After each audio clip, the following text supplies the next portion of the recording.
وعن ابراہیم بن عبد الرحمن العوزی رضی اللہ تعالی عنہ قال قال رسول اللہ صلی اللہ علیہ وسلم يحمل هذا العلم من كل خلف عدوله ينفون تحريف الغالين وانتحال المبطلين وتأويل الجاهلين او كما قال رسول اللہ صلی اللہ علیہ وسلم۔ میرے بھائیوں، بزرگوں، دوستوں، گزشتہ جمعہ بھی حضرت صلی اللہ علیہ وسلم کی پیشین گوئیوں سے متعلق ایک پیشین گوئی آپ کے سامنے قدر تفصیل سے عرض کی گئی تھی۔ یہ روایت جو میں نے آپ کے سامنے ابھی پڑھا ہے، یہ بھی ایک قسم کی پیشین گوئی ہی ہے۔ اس روایت کا ترجمہ و خلاصہ یہ ہے، حضرت ابراہیم ابن عبد الرحمن عوزی رضی اللہ تعالیٰ عنہ روایت کرتے ہیں، فرماتے ہیں جناب رسول اللہ صلی اللہ علیہ وسلم نے ارشاد فرمایا کہ اس امت میں ہر بعد میں آنے والی جماعت اپنے پہلے لوگوں سے، ہر بعد میں آنے والی جماعت کے نیک لوگ یعنی ثقہ اور معتمد لوگ اپنے پہلے لوگوں سے اس کتاب و سنت کا علم حاصل کریں گے، پھر اس علم کے ذریعے سے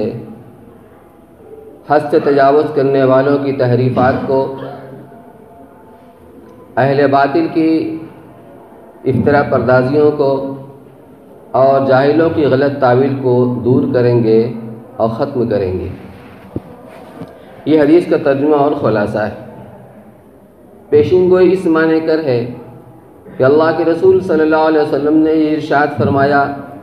کہ ایسا ہوتا رہے گا۔ ہر بعد میں آنے والی جماعت گویا ہر زمانے میں اپنے پہلے والوں سے قرآن اور سنت کا صحیح علم حاصل کر کے یہ خدمت انجام دیتے رہیں گے، جس کا مطلب یہ ہوا کہ قیامت تک یہ صورتحال پیش آتی رہے گی کہ دین صحیح کے اندر جو لوگ سب سے پہلے آپ نے فرمایا تحریف الغالین، غالین جمع غالی کی ہے، جس کے معنی آتے ہیں غلو کرنے والے، غلو پسند لوگ، یعنی دین میں جس عمل کا جو مقام ہے، جس کا جو درجہ ہے، اس پر باقی نہ رکھا جائے، حد سے تجاوز کر کے اس کو آگے بڑھا دیا جائے، گویا افراط و تفریط۔ تو غلو پسندی کرنے والوں کی تحریفات کو وہ ختم کریں گے، دور کریں گے۔ وانتحال المبطلین، اہل باطل کے انتحال کہتے ہیں کہ آدمی کوئی کام نہ کرے مگر اس کو اپنی طرف منسوب کرے، جس کو ہم کہتے ہیں کریڈٹ لینا، کیا کسی اور نے اور کریڈٹ کوئی اور لے رہا ہے۔ اور تیسری چیز ہے وتاویل الجاہلین، جاہلوں کی غلط تعویل، یعنی قرآن اور حدیث کا جو صحیح مفہوم ہے، جو اللہ کا معنی مرادی ہے، جس آیت سے جس لفظ سے اللہ کی جو مراد ہے وہ مراد نہ لیا جائے، بلکہ اس سے ہٹ کر کوئی دوسری مراد لیا جائے جو اس سے مختلف ہو۔ تو جب اللہ تبارک و تعالی نے اس دین کی حفاظت کا وعدہ فرمایا ہے، قرآن اس کے اصولوں کی کتاب ہے، اور قرآن کی اللہ نے حفاظت کا وعدہ فرمایا ہے کہ ہم ہی نے قرآن کو اتارا ہے اور ہم ہی اس کی حفاظت کریں گے، تو اللہ نے تکوینی طریقوں پر ہر زمانے میں حفاظ کرام کی جماعت کو کھڑا کر دیا، جس کے ذریعے سے قرآن کے الفاظ کی حفاظت ہو رہی ہے۔ جب قرآن کے الفاظ کی حفاظت ہوگی تو اس کے طرز ادا کی بھی حفاظت ہوگی، اس کے لیے اللہ نے قراء کی جماعت کو کھڑا کیا۔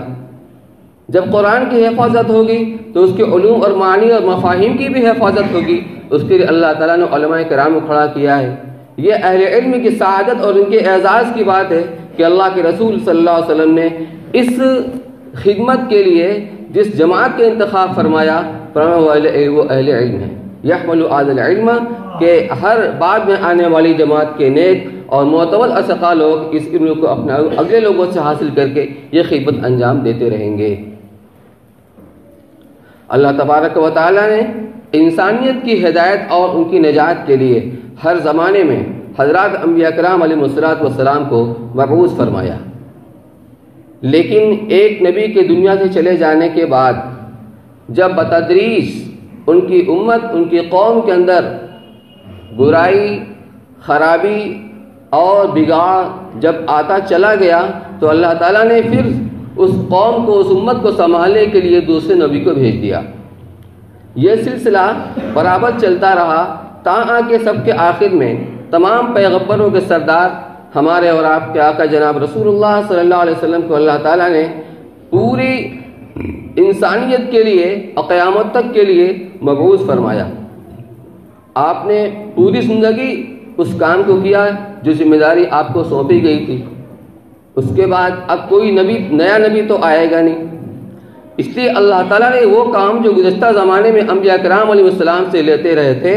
اب اس کام کی ذمہ داری اس امت کے علماء کاندھوں پر ڈالی گئی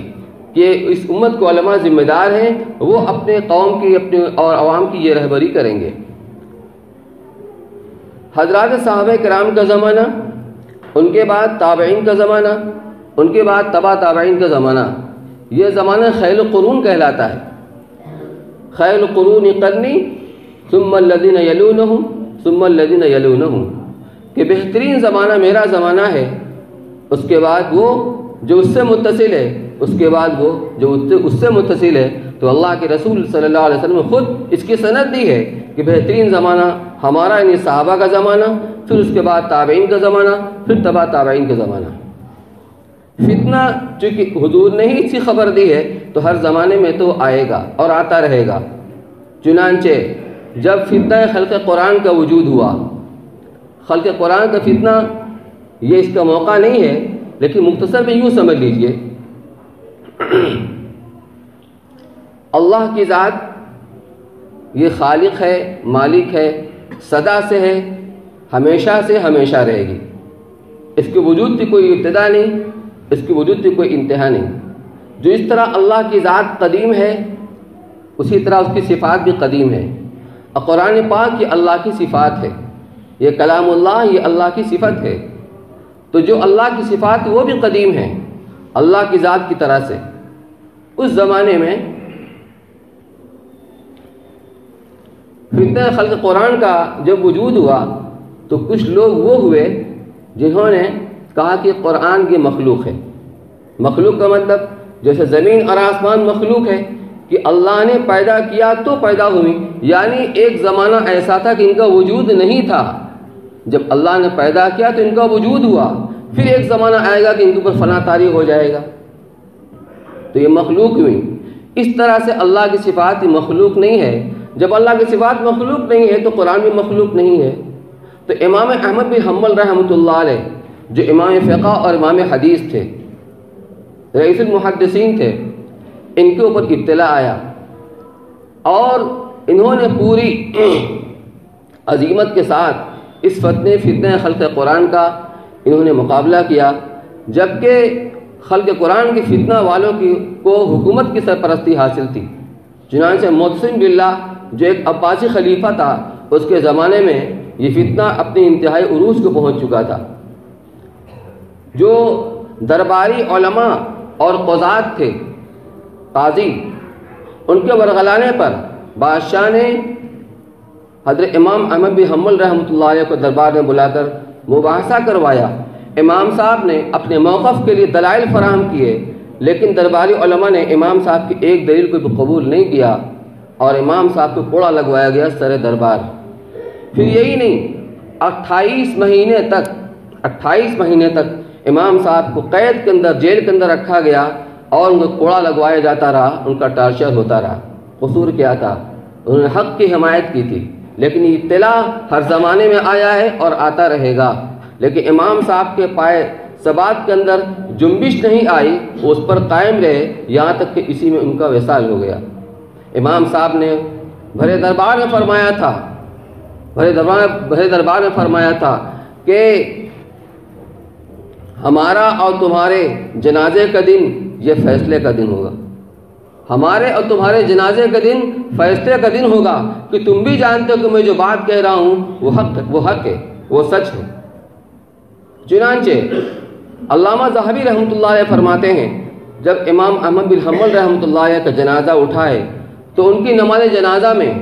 ایک محتاط اندازے کے مطابق 8 لاکھ انسان شریک تھے۔ 8 لاکھ لوگوں نے امام صاحب کے جنازہ میں شرکت کی، جو عند اللہ مقبولیت کی علامت ہے۔ اور ان کے مخالفین میں سر فہرست بغداد کے جو قاضی تھے احمد بن ابی داؤد، جب ان کا انتقال ہوا ہے تو کسی نے ان کی طرف توجہ نہیں کی اور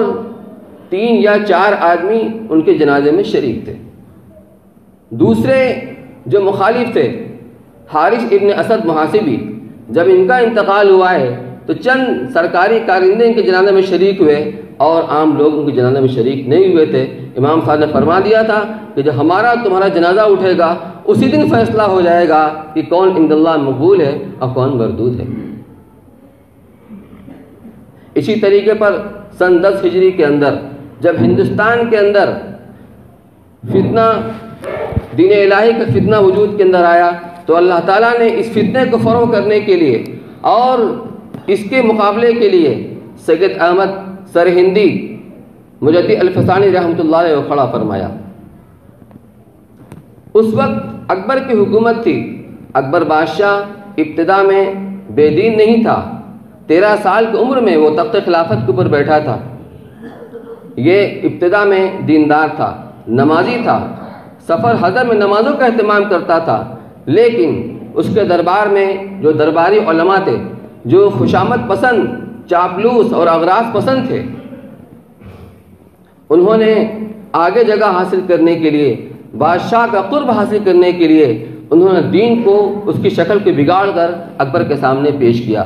آپس میں مباحثہ بحث ہوا کرتی تھی، مناظرہ ہوا کرتا تھا، جس سے بادشاہ اس دین سے متنفر ہو گیا، جس میں سر فہرست ملا مبارک جو ابو الفضل اور فیضی کا باپ تھا، تو ملا مبارک اور ابو الفضل اور فیضی اس طریقے کے دوسرے درباری علماء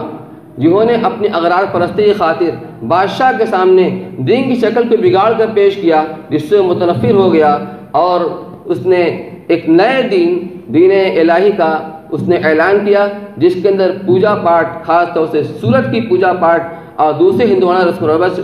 رواج اس کے اندر داخل کر دیے گئے تھے، اس کا اس نے اعلان کر دیا۔ صورتحال یہ تھی کہ مجدد الفسانی رحمۃ اللہ علیہ کے سامنے کہ پہلی شکل تو یہ تھی کہ کوئی ایسے لوگوں کو جو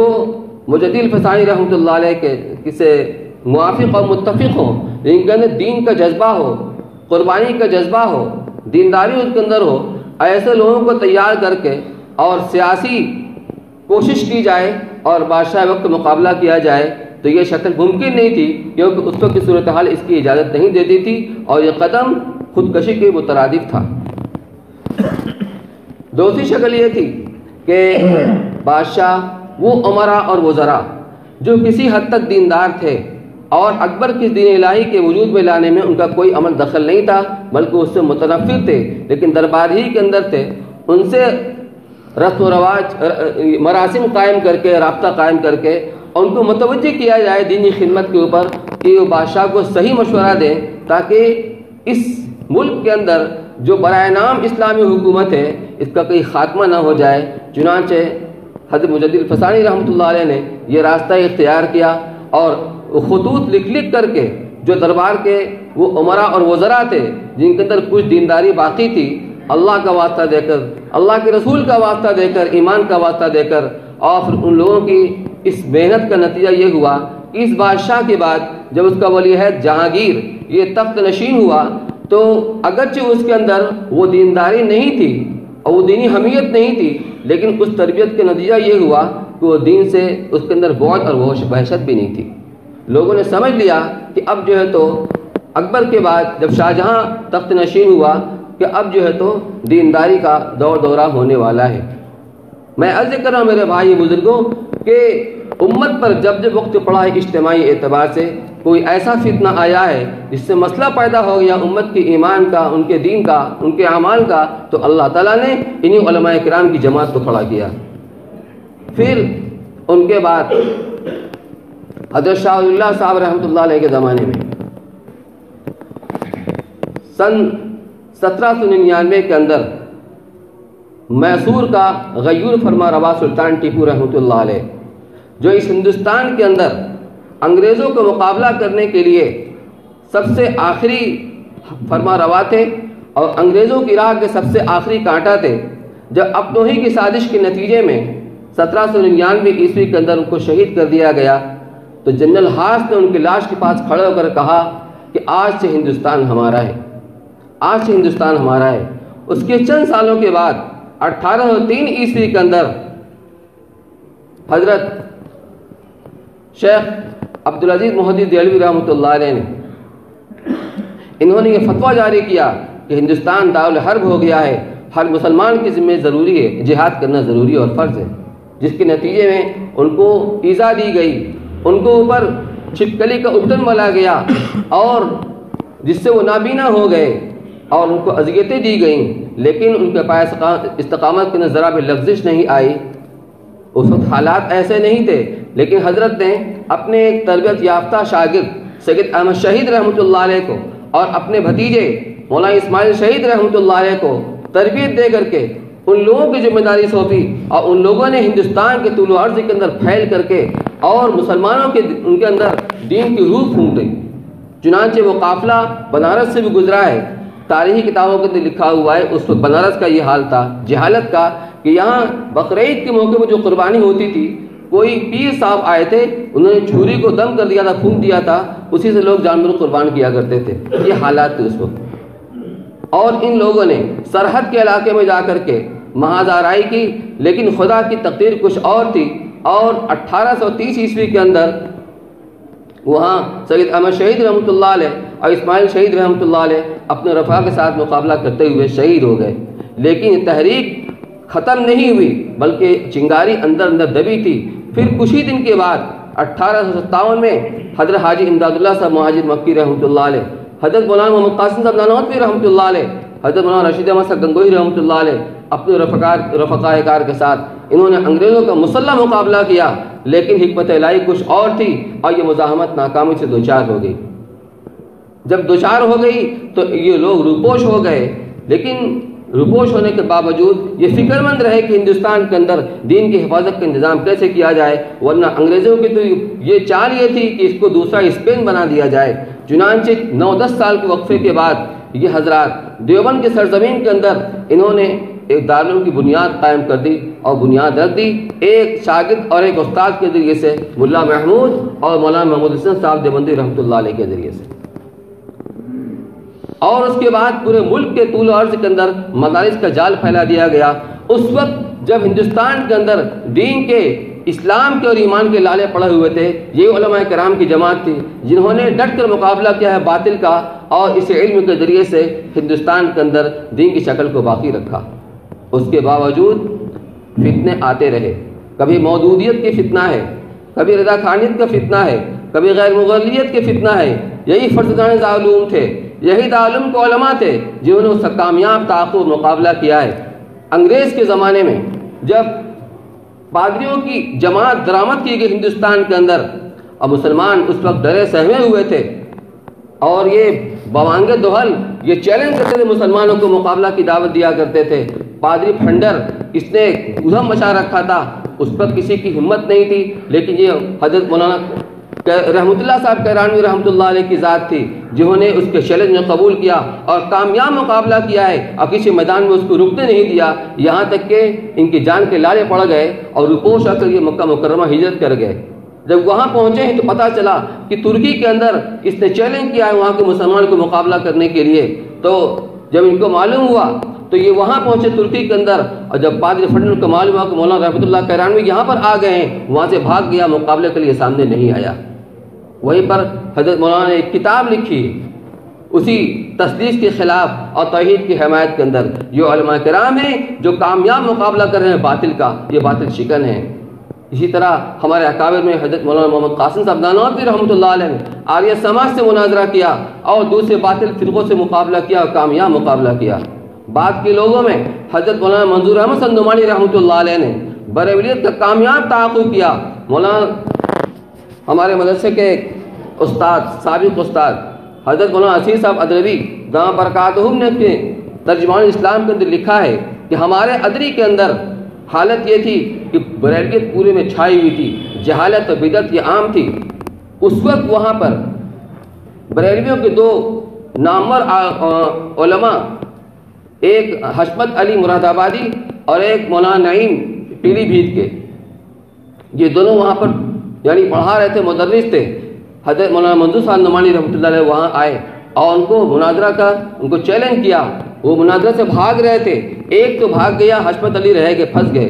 جب مناظرہ ہوا، مسئلہ علم غیب پر بات ہو رہی تھی، لیکن وہ کسی طرح مقابلے پر نہیں آ رہا تھا۔ جب